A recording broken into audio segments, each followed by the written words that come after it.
할렐루야. 오늘 여러분 하나님 말씀을 듣고 선교 축제의 복된 자리에 와 계신 것 행복하십니까? 하나님은 우리를 하나님의 영원한 은혜와 축복 가운데 부르셨습니다. 저는 이제 몽골 선교사로 28년 동안 사역하면서 끊임없이 제 자신에게 질문하곤 합니다. 어렵고 척박한 몽골 선교지에서 살아가지만 주님으로 인해서 행복하게 매일매일 주님과 동행하며 선교하고 있는지 자신을 돌아봅니다. 한 13년 전이었던 것 같습니다. 기도하는데 이 대학 선교사, 너 행복하니? 너 몽골 사람들과 함께 몽골 땅에서 하나님 나라 복음 전하는 삶이 만족스럽고 행복하냐고 제게 물어오시는 그런 강한 감동이 있었습니다. 우리 신반복교회는 안 그렇겠지만 어떤 분들은 선교사들을 굉장히 조금 불쌍하게 보시는 분들도 있어요. 왜냐하면 선교의 상황이 열악하고 힘들고 문화적으로 많이 낙후되어 있고 어떤 상황이 발생할지 모르는 불확실성이 크다 보니까 만만치가 않습니다. 제가 사역하는 몽골은 지금 이미 눈이 하얗게 덮여 있고 저녁이면 영하 15도 이하로 떨어지기도 합니다.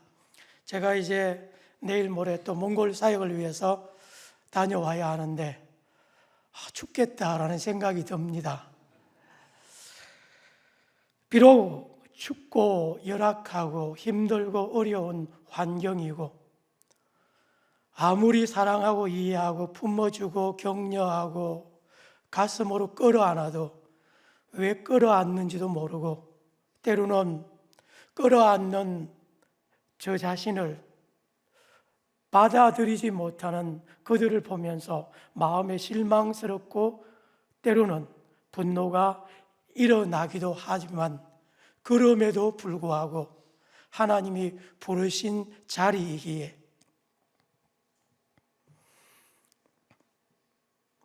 내가 사랑하는 사람이기에 그들과 함께 살아가는 삶이 저는 당연히 행복해야 하고 행복한 선교사의 모습을 통해서 현지인들이 복음의 비밀과 능력을 깨달아 알게 되리라고 믿습니다. 저는 선교를 하면 할수록 선교는 일이나 사역이나 가르침이 아니라 삶이며 그리고 그들과 함께하는 관계이며 강단에서 외치는 힘있는 메시지보다 그들과 어떻게 관계하고 그들을 얼마나 사랑으로 품어주는가를 말하지 않아도 느낌으로 알아가는 그들을 보면서 때로는 두렵기까지도 한 적도 있습니다. 오늘 선교축제에 참여하신 여러분들, 오늘 이 자리에 있는 것이 여러분 인생의 여러분의 삶의 가장 행복한 시간이라고 믿음으로 고백할 수 있기를 주님의 이름으로 축복합니다. 특별히 이 자리를 빌어서 하나님께 모든 감사와 영광을 올려드리고 또 몽골 선교를 위해서 기도해 주시고 후원해 주시고 협력해 주시는 우리 신반복교회 존경하는 홍문수 목사님과 모든 분들에게 다시 한번 감사를 드립니다. 이제 한 달 정도 남지 않았네요. 이제 11월 16일 몽골 중견 목회자 18분이 한국을 방문하시게 됩니다. 이번에 한국에 방문하시면 한 3주 정도 일정을 소화하게 될 텐데 우리 신반복교회에서 선교관을 내어주시고 물심양면으로 지원해 주시고 기도해 주시고 협력해 주셔서 다시 한번 더 진심으로 감사를 드립니다. 저는 28년 동안 몽골 선교를 하면서 끊임없이 제 자신에게 질문하는 질문이 있습니다. 저는 1991년 총신신대원 2학년에 재학 중일 때에 선교사로 부르심을 받았고, 총신신대원과 선교대학원과 미국 풀러 선교신학대학원에서 선교학을 공부할 수 있도록 하나님께서 은혜 주셨고, 몽골 선교사로 떠나기 전에 강원도 원주에 있는 음성 나완자촌에서, 그리고 몽골 선교사로 들어가기 직전에는 강원도 정선 사북 탄광촌에서 담임 목사로 하나님께 섬길 수 있는 기회를 주셨습니다. 제가 원해서 간 것이 결코 아니라 하나님의 부르심과 성령님의 강력한 감동하심 가운데 저희 가족은 97년 4월부터 몽골 선교를 오늘까지 28년째 해오고 있습니다. 선교사 살아가면서 매일매일 질문하는 질문이 있습니다. 선교란 무엇인가? 전인적으로 건강하고 행복한 선교사로 어떻게 살아갈 것인가? 어떻게 성경적이고 바른 선교를 할 수 있을까?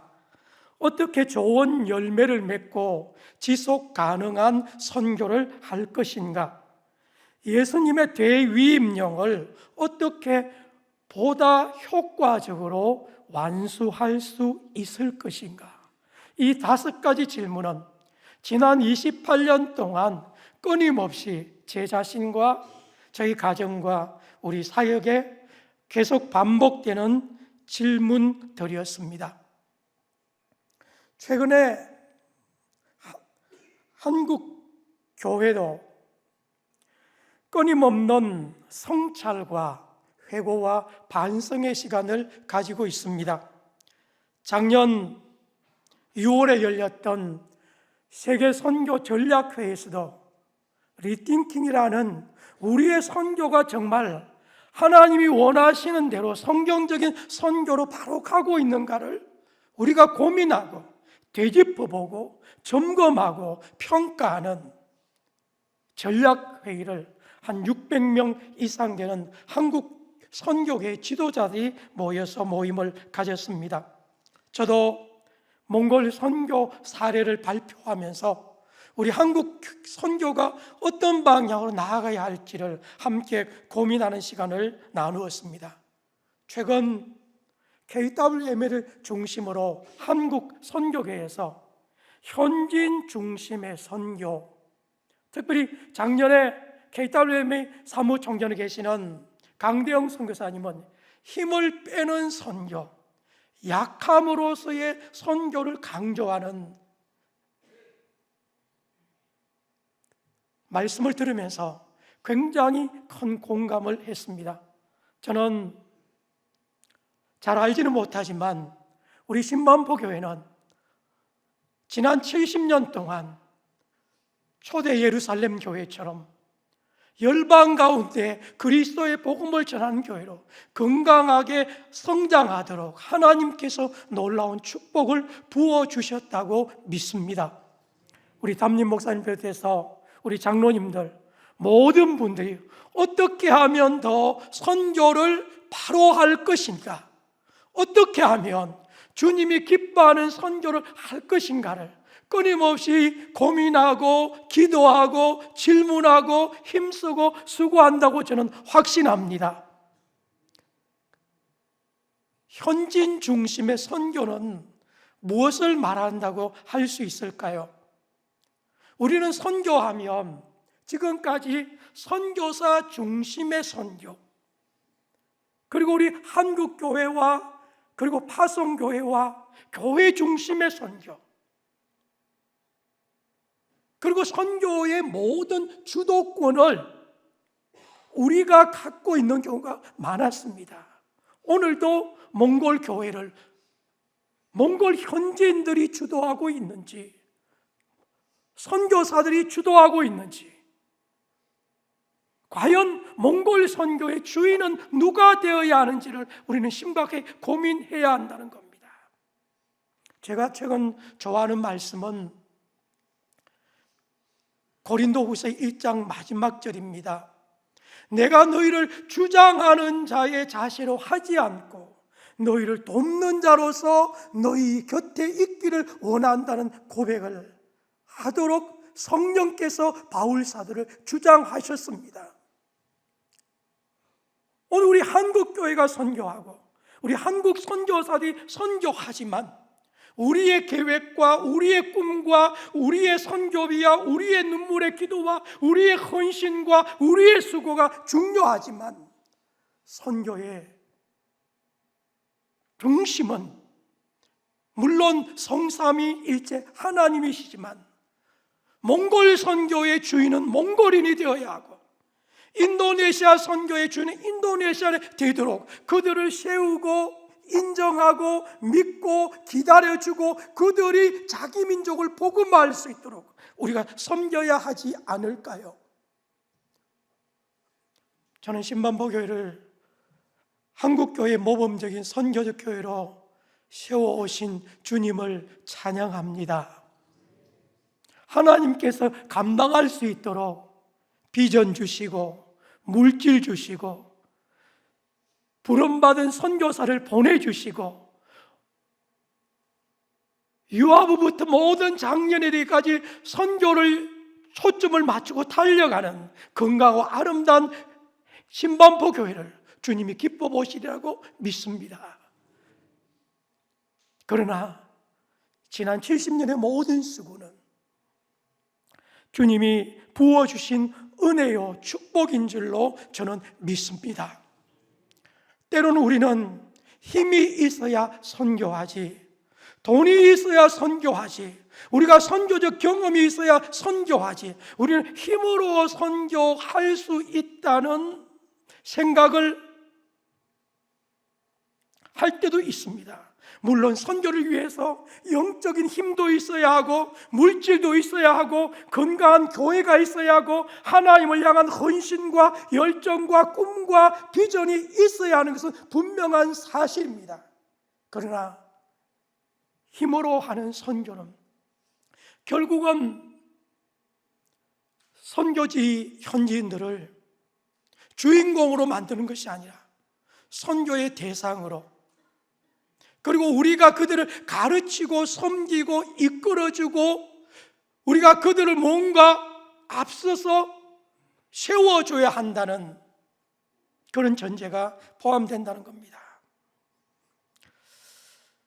저는 한국교회가 지난 1988년 서울올림픽 이후 하나님 우리 민족교회를 축복해 주셔서 세계적인 선교 대국으로 축복하신 것 하나님께 진정으로 감사하면서도 우리는 끊임없이 오늘 우리의 선교가 하나님이 기뻐하시는 건강한 성경적 선교로 지속되고 있는가를 끊임없이 질문해야 한다고 믿습니다.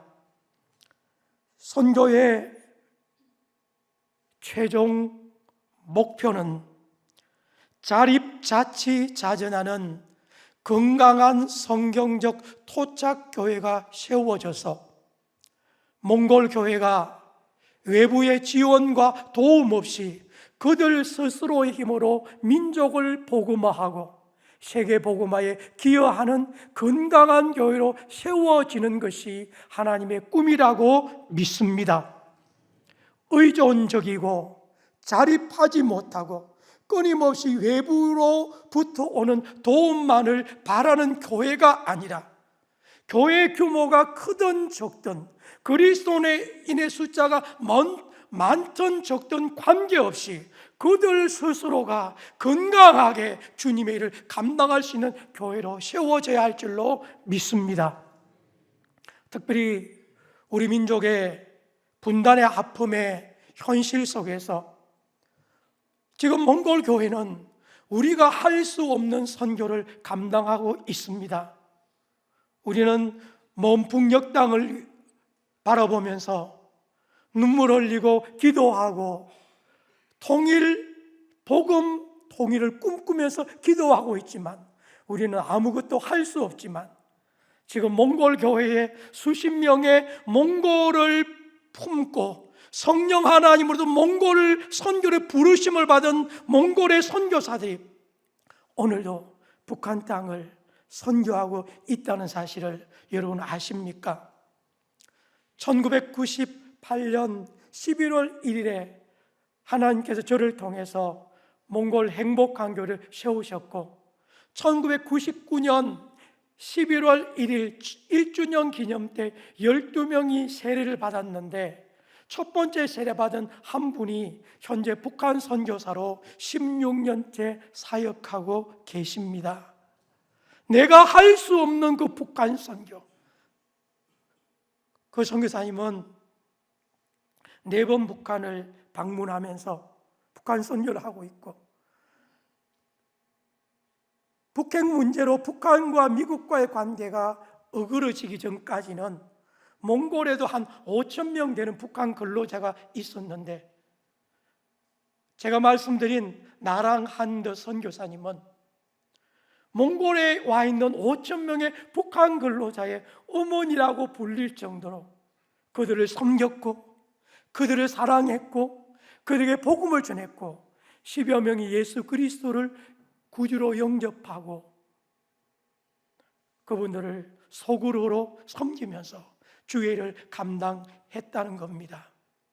어저께도 국내에 지금 60여 개 몽골 교회가 있는데요, 그 몽골 교회 10주년 기념 예배에 제가 감사 인사를 공식적으로 하기 위해서 방문했는데, 그 자리에도 바이라라는 북한 선교를 하는 몽골 목사님 부부가 와서 제가 함께 교제하면서 참 얼마나 자랑스럽고 기특하고 행복했는지 모릅니다. 그분은 지난 14년 동안 하나님으로부터 북한 선교를 위해서 부름받고 북한을 10여 차례 방문하며 사역했고, 북한을 방문하기 위해서 한국말을 더 잘 배워야 했기 때문에 한국의 태백에서 가족이 7년 동안 한국어를 공부하고 머물면서 그분들이 이제 내년에 또 북한으로 문을 두드리겠다고 금년 12월 17일에 몽골에 들어간다는 이야기 들으면서, 하나님의 선교는 하나님이 하시는구나.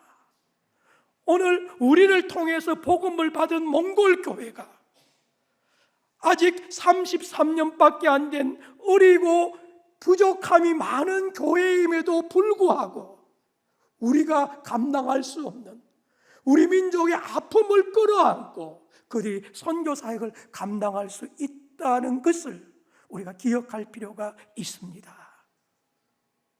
몽골 교회는 아직도 부족하고 연약하지만, 그러나 전 세계 만방에 코로나 전에 100여 명의 선교사를 파송할 정도로 선교적 교회로 일어나고 있습니다.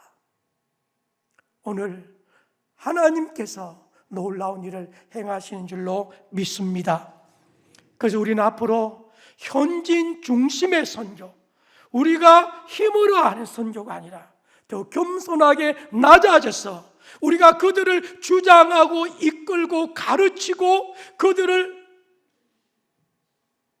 주도하는 위치가 아니라 그들 스스로 자기 민족과 세계 선교를 위해서 기여할 수 있도록 기회를 주고 믿어주고 그들을 앞세워주고 우리는 그들의 돕는 자로서 하나님 나라에 서야 할 줄로 믿습니다.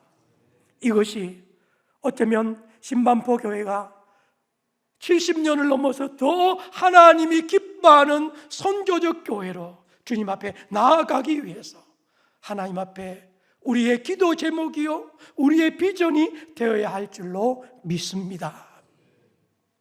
특별히 오늘 선교 축제에 말씀을 전해달라는 연락을 받고 하나님 무슨 말씀 전하면 좋을까요?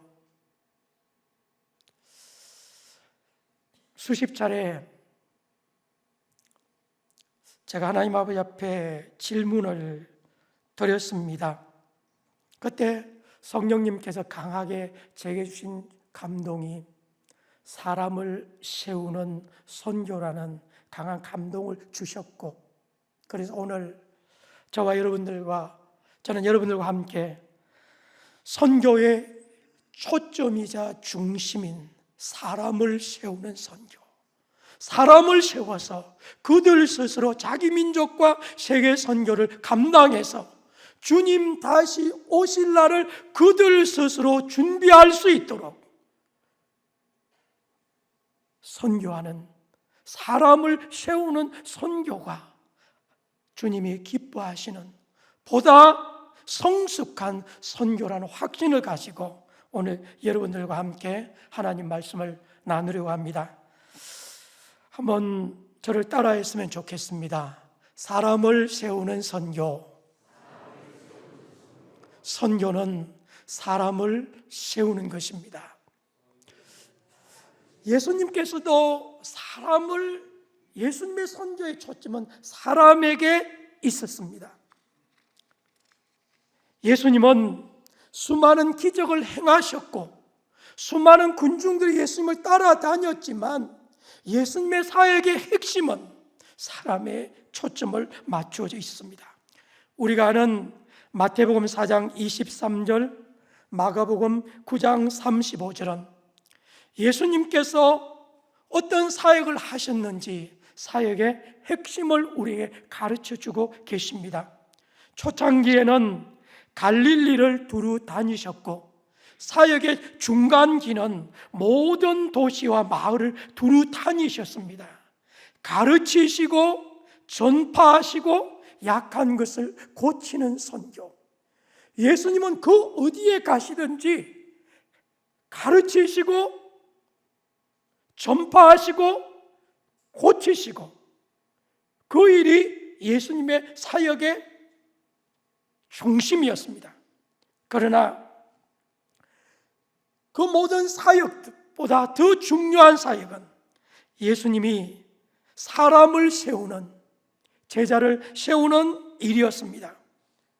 마태복음 10장 1절에 우리가 잘 아는 대로 예수님은 12제자를 부르셨고 부르신 그들에게 약한 것을 고치는 권능을 주시고 그리고 그 12를 보내시면서 자신이 하신 일을 전파하고 고치는 사역들을 제자들을 통해서 이루기를 원하셨다는 겁니다. 예수님의 사역은 더 이상 예수님 개인과 혼자의 사역이 아니라 제자들과 함께 나누는 사역, 사람을 통해서 더불어 함께 펼쳐나가는 사역이 된 줄로 믿습니다. 예수님의 사역은 가르치고 전파하시고 고치시고 제자를 세우셨습니다. 제자는 그럼 누구를 말할까요? 저의 멘토이시고 제가 가장 존경하는 선배이신 미국 풀러신학교 원로 교수님이신 박기호 교수님은 그의 제자도 강의에서 예수님이 제자를 말씀하실 때 항상 두 가지 의미로 말씀하셨다. 첫 번째는 모든 믿는 자를 예수님의 제자로 보셨고 좀 넓은 의미죠. 그리고 보다 좁은 의미로는 특별히 소명받은 부름받은 12제자를 지칭하는 말이기도 했다는 좀 협의로 말씀하는 두 가지 의미로 보아야 한다고 강의하시는 강의를 제가 몇 번 들었습니다. 그래서 오늘 많은 신학자들은 예수님의 사역의 핵심은 어쩌면 예수님의 12제자에게 포커스가 맞춰져 있었고 예수님이 떠나신 이후에 제자들을 통해서 이루실 더 풍성하고 더 확대되고 더 풍성한 열매를 주님은 기대하셨던 것 같습니다.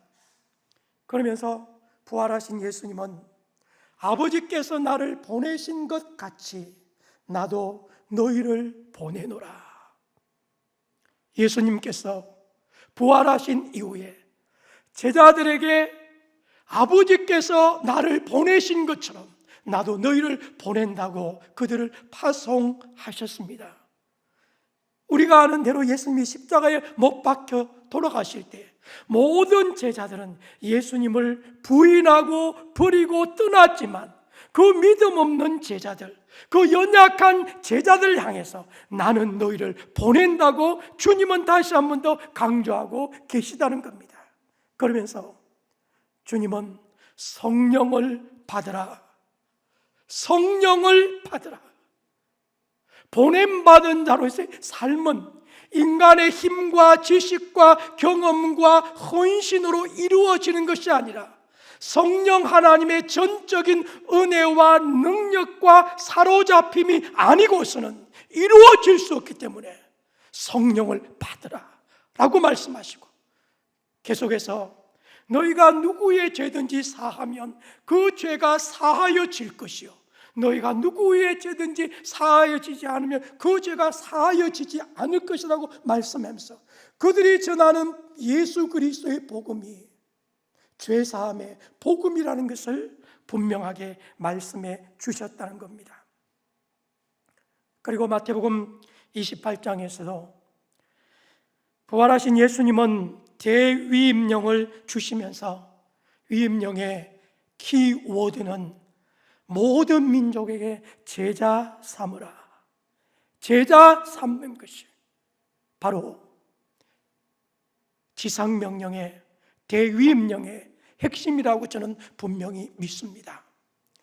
지금까지 살펴본 것처럼 예수님은 가는 곳곳마다 병을 치료받기 위해서 오셨던 수많은 군중들이나 예수님이 행하는 기적을 보기 위해서 관심의 눈처럼 몰려왔던 수많은 군중들을 섬기신 동시에 예수님의 초점은 항상 자신의 사역을 개성하고 지속하고 이어갈 12 제자에 초점이 맞추어져 있다는 것을 볼 수 있게 됩니다. 예수님뿐만 아니라 바울 사도의 선교도 예수님의 사역을 개성했다고 볼 수 있습니다. 사도행전 13장부터 28장까지 수많은 사람들의 이름이 기록되어 있습니다. 바울 사도의 선교와 동행했던 수많은 사람들, 그를 통해 복음을 듣던 사람들, 그와 동역했던 사람들, 하나님 나라를 위해서 주님과 함께 살아갔던 많은 사람들의 스토리가 기록되어 있다는 겁니다. 바울 사도도 성령과 교회의 보내심을 받고 가는 곳마다 복음을 전파하는 이후에 동시에 복음이 말로만 전파된 것이 아니라 하나님의 큰 기적이 임하여서 병이 낫고 약한 것이 치유되고 고쳐지는 주님의 사역이 동일하게 일어났던 것을 우리가 보게 됩니다. 그리고 복음을 전하고 고치는 사역을 통해서 하나님의 교회가 세워지고, 교회가 세워지면 그 교회의 대부분의 교회는 제일 처음 복음을 받아들였던 그 사람이 그 교회를 이끌어갈 지도자로 하나님이 바울을 통해서 세우신 것을 보게 됩니다. 그래서 바울 사도를 통해서 하나님이 기록한 13권의 서신서에는 대부분의 전반부와 후반부에는 수많은 사람들의 이름이 기록되어 있다는 것을 여러분은 너무나 잘 알고 계십니다. 그를 통해서 복음을 듣고 그를 통해서 하나님의 교회를 섬길 지도자로 세움받은 사람들의 이야기가 기록되어 있다는 겁니다. 사도행전 14장 22절 23절 첫 번째 선교 여행을 마무리해갈 무렵에 더 이상 핍박으로 인해서 바울 사도가 복음을 들고 전진할 수 없는 선교적 상황 속에서 그는 복음을 전한 지역을 다시 재방문하면서 곳곳에 교회마다 장로들을 세우고 금식하고 기도하며 그들이 믿는 주께 그들을 위탁하고 사람을 세우는 것입니다.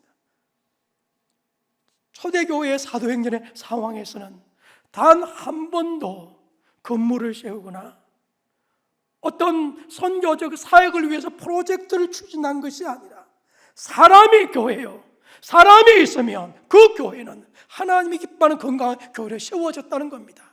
이 말씀은 교회 건물이나 유형적인 선교적 활동이 필요 없다는 말씀이 결코 아니라 우리의 선교의 초점과 포커스가 어디에 있는지 우리가 다시 한 번 더 심각하게 질문해 봐야 할 필요가 있다는 말씀입니다. 디도서 1장 5절에서도 내가 너를 그레데에 남겨둔 이유는 남은 일을 정리하고 내가 명한 대로 각 성의 장로들을 세우게 하려 함이니. 사람 세우는 이야기예요. 그죠? 오늘 본문으로 함께 읽은 디모데후서 2장 1절부터 6절까지 말씀에는 사람을 세워서 하나님의 복음이 지속 가능한 부흥과 역사를 이루는 하나님의 선교의 4세대가 나옵니다. 또 내가 많은 정인 앞에서 내게 들은 말을 충성된 사람들에게 부탁하라. 그들이 또 다른 사람을 가르칠 수 있으리라. 바울 사도와 디모데와 충성된 사람과 또 다른 사람, 계속해서 사람들이 세워지면서 하나님의 선교는 계속해서 일어나고 있다는 것을 보게 됩니다. 이 부분에서 지난 28년 동안 제가 몽골 선교를 하면서 저도 끊임없는 실수와 시행착오와 지금 되돌아보면 안타까운 부분이 결코 적지 않았습니다. 그 중에 하나가 사람을 세우는 만큼이나 건물이나 유형적인 선교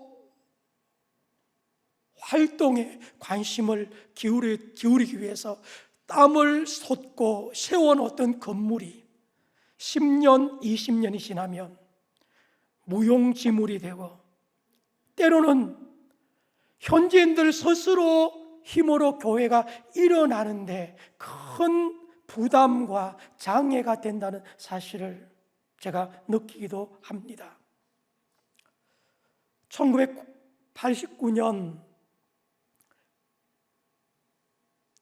11월 교회를 개척하고 2년 만에 교회가 200여 명 이상 출석하는 교회로 부흥할 때에 당시에 선교적인 안목으로 교회 건물을 세워야 하겠다고 생각하고 성도들과 그리고 한국교회의 힘을 모아서 건물을 멋있게 건축했습니다.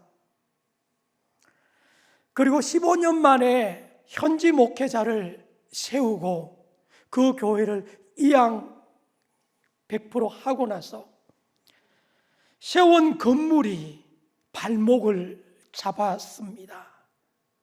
몽골은 겨울에 영하 50도까지 내려가기 때문에 11월부터 4월까지는 건물 난방비가 굉장히 많이 들어갑니다. 12월, 1월, 2월 석 달 동안은 난방을 24시간 난방을 돌려야 하는데요. 보통 그 당시에 이제 석탄으로 난방을 했는데 석탄을 보통 2-3시간만 하면 석탄에 화로에 석탄을 넣어야 한 160평 건물이 따뜻하게 유지가 되는데 그 석탄을 부를 때는 우리 그 교회 사찰 집사님이 하룻밤에 그냥 불 한 번 석탄 넣어야 되는 깜빡하고 그냥 깊은 단잠에 빠져서 석탄을 한 번 안 넣었는데 그 다음 아침에 난리가 난 겁니다. 4시간 만에 보일러 속에 있는 파이프라인까지 얼어 터질 정도로 문제가 생긴 겁니다. 12월 크리스마스 전에.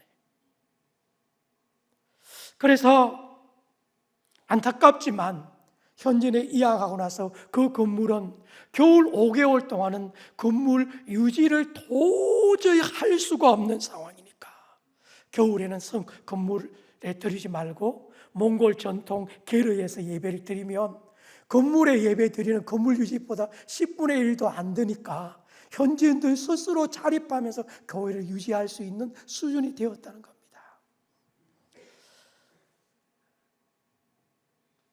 교회를 개척하고 나서 6년 차에 건물을 지은 게 결코 제가 잘못한 것 아닙니다.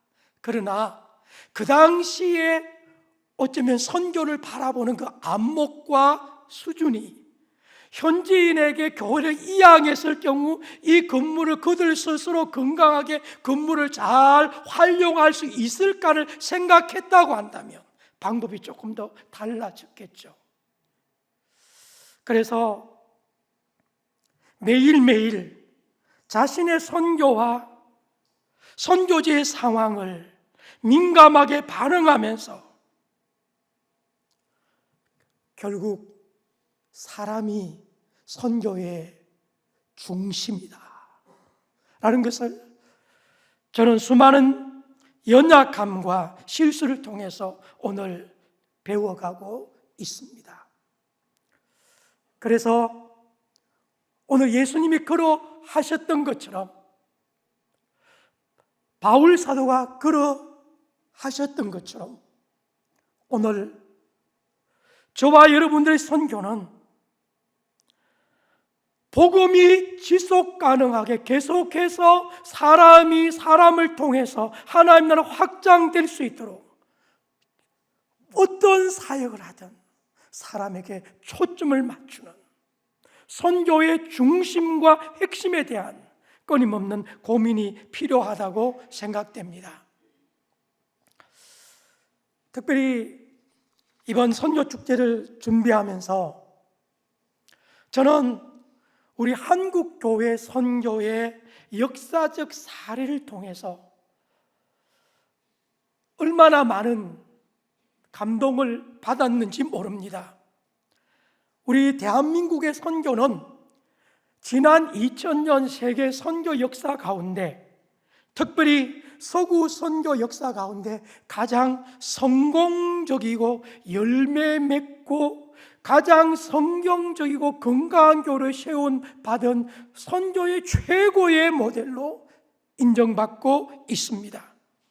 우리 한국교회에 오셨던 선교사님들은 성령님의 인도하심 가운데 이미 130년 전이었지만 그들은 교회를 세우던 병원을 세우던 학교를 세우던 사람의 초점을 맞추는 선교를 감당했다 라는 결론을 저는 내릴 수가 있었습니다.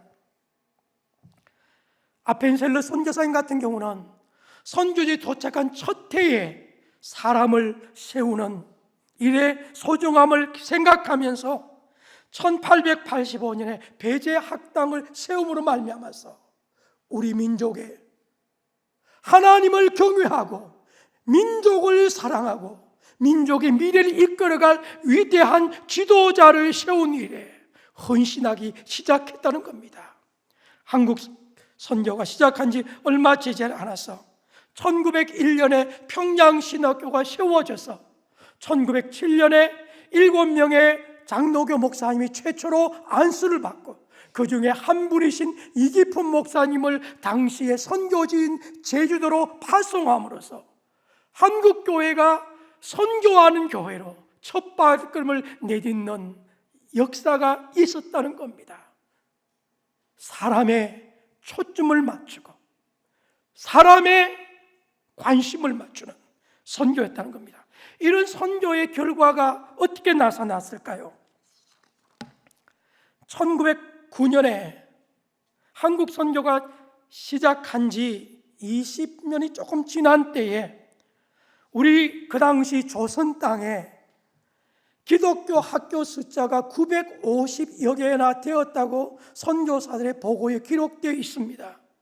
그리고 1910년 조선 통독부의 공식적인 자료에 의하면 조선에는 선교사가 세운 300개 학교에 3만 명의 학생이 있었다는 공식적인 통계 자료가 존재합니다. 장로교가 세운 신학 학교가 600개가 넘었고요, 감리교가 200개가 좀 넘고, 그리고 기타 선교단체가 세운 학교까지 합쳐서 950여 학교가 전국 방방 곳곳에 하나님의 말씀을 가르치고 그들의 어리석음과 무지함을 깨우고 하나님을 사랑하고 민족을 사랑하고 하나님 안에서 자신의 가치를 소중하게 생각하는 하나님의 사람들을 세워 나갔다는 겁니다. 그 결과 1919년 3.1 독립운동은 한번 따라 할까요? 1.5%의 영향력. 몇 퍼센트요? 1.5%. 1.5%의 위대한 영향력이 3.1 운동의 우리 민족의 역사에 큰 전환점을 이루는 일이 일어났다는 겁니다.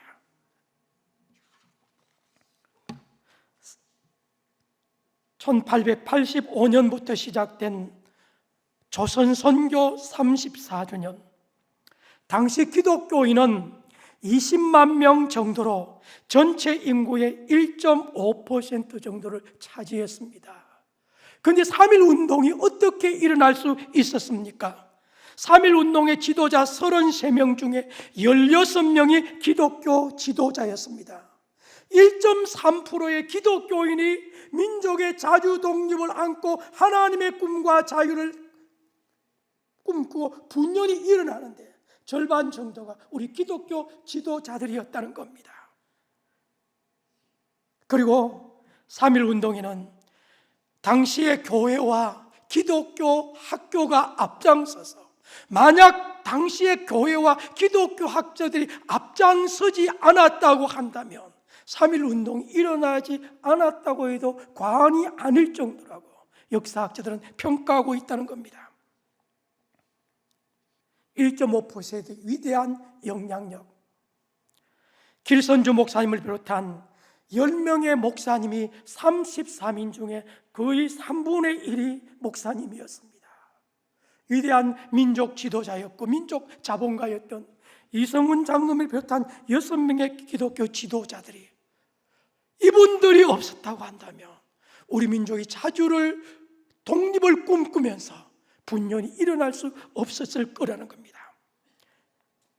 한 가지 더 자료를 제가 찾아보았습니다. 조선 통독부의 자료에 의하면 그 당시에 3.1 운동으로 인해서 투옥된 사람이 한 3만 명이 넘는데 그 중에 51% 종교인 수감자가 한 60% 되고, 그리고 종교인 수감자 가운데 절반이 넘는 51.2%가 기독교인이었습니다. 여성 수감자 471명 중에는 65.4%가 기독교인이었습니다. 할렐루야.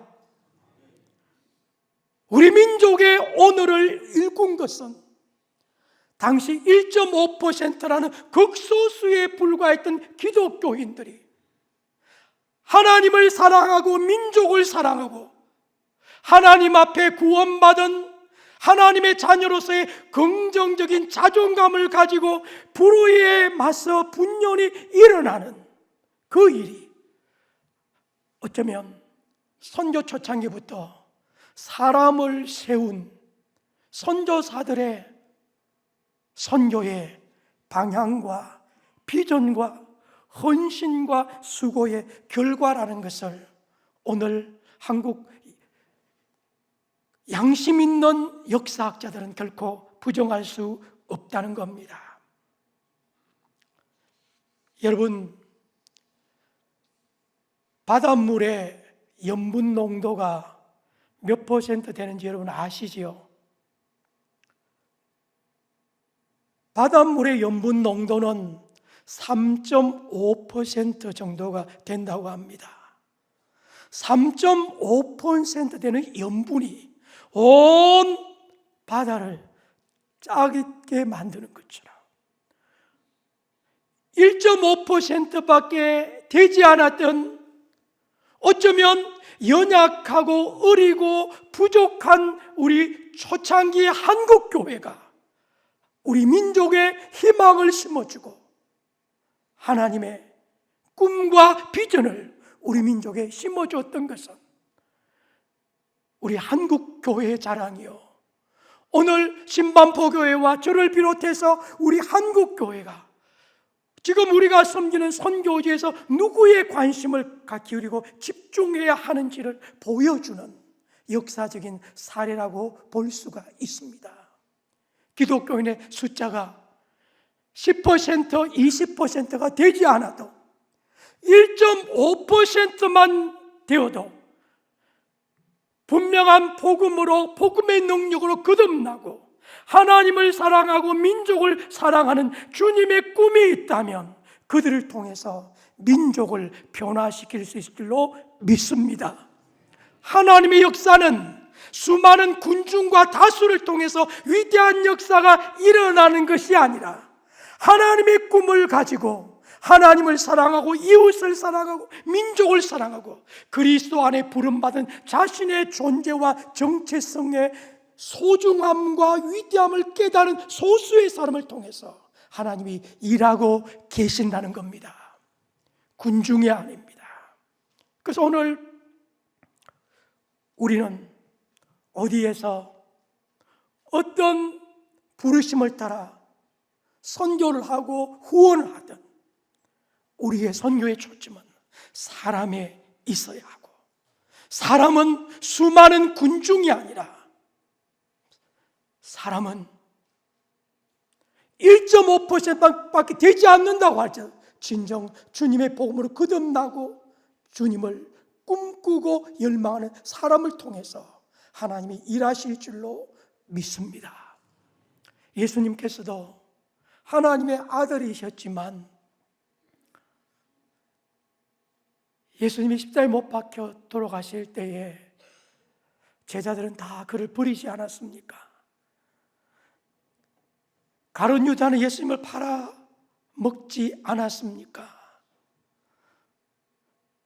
바울 사도의 서신에도 보면 바울과 동역했던 사람들의 이름도 기록되어 있지만 소수지만 그를 버리고 떠나갔던 사람들, 오히려 그를 반대하고 그의 사역을 가로막았던 사람들 이름까지 등장하지 않습니까? 사람을 키우는 일은 많은 시간과 헌신과 눈물과 인내와 수고가 필요한 것을 알 수 있습니다.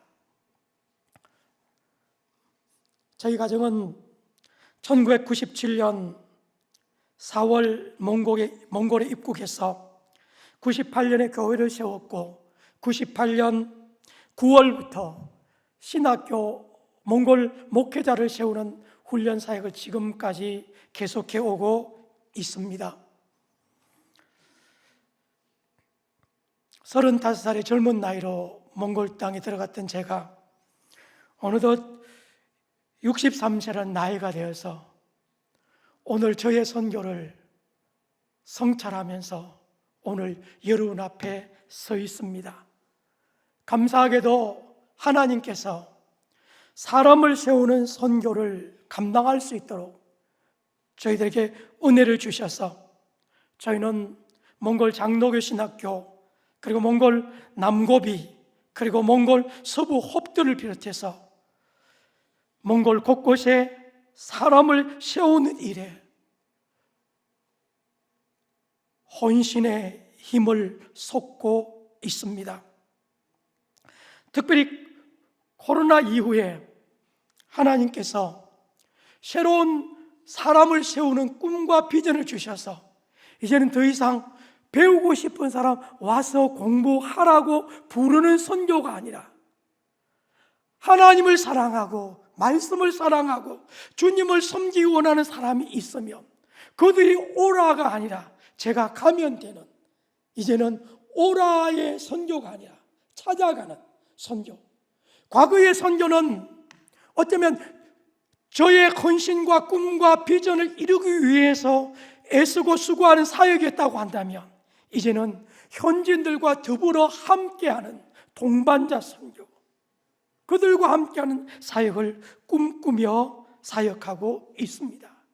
그래서 해마다 몽골의 목회자들을 가을에 한국에 초청해서 그분들을 훈련하고 그분들이 더 하나님 앞에 충성되고 말씀으로 충만한 몽골의 사역자가 되도록 그들을 세우고 있습니다. 이번 11월 15일에 들어오는 18명의 몽골 목사님들도 숫자는 18명이지만 그분들이 섬기고 영향력이 있는 영향을 미치는 교회는 한 100여 교회에 이릅니다. 그러면 몽골 전체 교회에 거의 20% 가까운 교회 목회자들이 한국을 방문해서 10만보 교회를 통해서 또 우리 목사님 강의를 통해서 우리의 사랑과 수고와 섬김을 통해서 주님을 만나게 될 것이고 어떤 것이 헌신인지 주님을 섬기는 것인지를 경험하게 될 줄로 믿습니다. 이제 결론을 정리하려고 합니다. 건물을 세우고 다양한 선교 프로젝트를 실행하는 것도 중요하지만 가장 중요한 것은 선교 현지에 신실한 지도자를 세우는 것입니다. 많은 군중을 모으는 것도 중요하지만 건물의 크기와 사람의 숫자도 중요하지만 적은 사람이라도 민족을 바꿀 수 있는 신실하고 영향력 있는 지도자를 세우는 것이 중요합니다. 사람을 세우는 일은 많은 시간과 인내와 희생과 모범과 헌신이 반드시 필요합니다.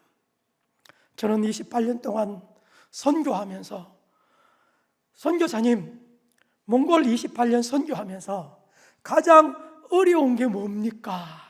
라고 저한테 물으시면 몽골 사람 세우는 게 제일 어렵습니다. 제가 몽골 국립대에서 석사를 공부하고 몽골을 더 잘 연구하기 위해서 한국외국어대학에서 몽골학으로 PhD 학위도 받고 하고 나름대로 몽골을 이해하기도 꿈꾸지만 아직도 28년 된 제 제자가 이해가 안 됩니다. 도무지 왜 그러는지 이해가 안 됩니다. 저한테 카톡으로 메시지를 보내거나 페이스톡으로 얼굴을 보면서 전화하자면 겁이 덜컥 납니다. 감사가 될 때도 있지만 제 마음이 힘들게 할 때가 많습니다. 한때는 정말 열심히 주님을 따랐지만 주님을 떠나서 세상으로 나간 사람도 적지 않습니다. 선교사가 물려진 선교사가 세워서 현진이 양하고 건물을 다 이야기했는데 그 건물까지 팔아 드시는 분도 있어요. 열심히 사랑하고 섬기고 도와주었더니 공산주의 시절에 받았던 그 공짜 받는 습관이 아직도 충만해서 받는 우리가 있으니까 주는 당신이 그렇게 일하고 있잖아. 한국에서 선교받는 선교의 내역을 공개하라고 그런 염장지르는 소리들을 하기 시작합니다. 달라도 너무 달라요. 너무 이해가 안 돼요. 가끔 그럴 때마다 예수님을 바라봅니다. 예수님 십자가 다닐 때 한 사람도 없었죠. 심지어 팔아먹었죠. 그래서 선교사들이 선교하면서 제일 아플 때가 언제냐 하면 정말 온 열정을 다해 사랑하고 수십 년 섬겼는데 그가 배신할 때 제일 아프고 썰이다고 합니다. 어쩌면 주님도 배신 당하셨는데 배신이 없을 수가 없겠지요. 참 사람 세우는 것, 정말 신실한 사람 세우는 것 결코 쉽지 않다는 것을 자주 절감합니다. 그럼에도 불구하고 그들을 위해서 눈물 흘려야 하고 속아주어야 하고 속은 불이 나지만 웃어줘야 하고 안고 싶지 않지만 꽉 끌어하면서 사랑한다고 고백해야 되는 것이 선교사의 삶인 것 같습니다.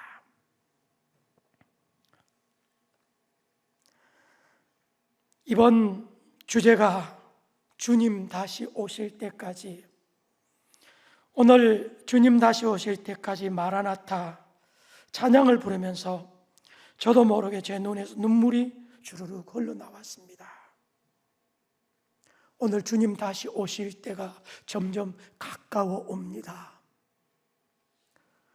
주님 다시 오실 때가 가까운 이때에 주님이 기뻐하시는 우리 신반포 교회가 더 예루살렘 교회보다 더 아름다운 선교적 교회로, 건강한 성경적 교회로 날마다 거듭날 수 있기를 주님의 이름으로 축복합니다. 우리 개혁교회는 끊임없이 개혁되고 갱신되고 하나님 말씀으로 돌아가고 자신을 성찰하고 돌아보는 것이 우리 개혁교회의 정신인 줄 믿습니다. 마태복음 24장 14절에 이 천국 복음이 모든 민족에게 정언되기 위하여 온 세상에 전파되어야 하리니 그제야 끝이 오리라. 요한계시록 5장 9절 10절에 주님이 다시 오시 이 땅에 다시 오시면 어떤 일이 벌어집니까? 건물이 주님을 맞이하는 것이 아니라 모든 족속과 민족과 방언들 가운데 구원받은 남은 자들이 주님을 찬양하며 그분의 재림과 그분의 나라 완성을 환호하며 기쁨으로 주님을 영접할 날이 이제 머지않으리라고 믿습니다. 오늘 저와 여러분들이 사람을 세우는 선교를 우리가 좀 더 집중하면서 주님 앞에 나아갈 때에 오늘 우리 선교지의 많은 영혼들이 신반포 교회 보내신 선교사님 통해서 우리가 복음 들었습니다. 여러분들이 찾아와서 정말 감사합니다. 여러분 우리를 위해 선교사를 보내주시고 기도해 주시고 후원해 주시고 어쩌면 신반포 교회 파송한 100명이 넘는 선교사들을 통해 복음을 듣던 수많은 하나님의 사람들이 여러분들에게 감사의 인사를 하며 함께 주님을 영화롭게 찬양하며 그분을 맞이하게 될 줄로 믿습니다. 주님 다시 오실 이때에 우리가 그 어떤 사역을 하든 사람의 목숨 걸고 사람의 초점을 맞추는 사역이 되어서 신반포 교회 사역지마다 신실한 하나님의 사람들이 세워져서 그들과 함께 그리스도를 맞이하는 영광스러운 선교적 교회가 될 수 있기를 예수님의 이름으로 간절히 축복합니다.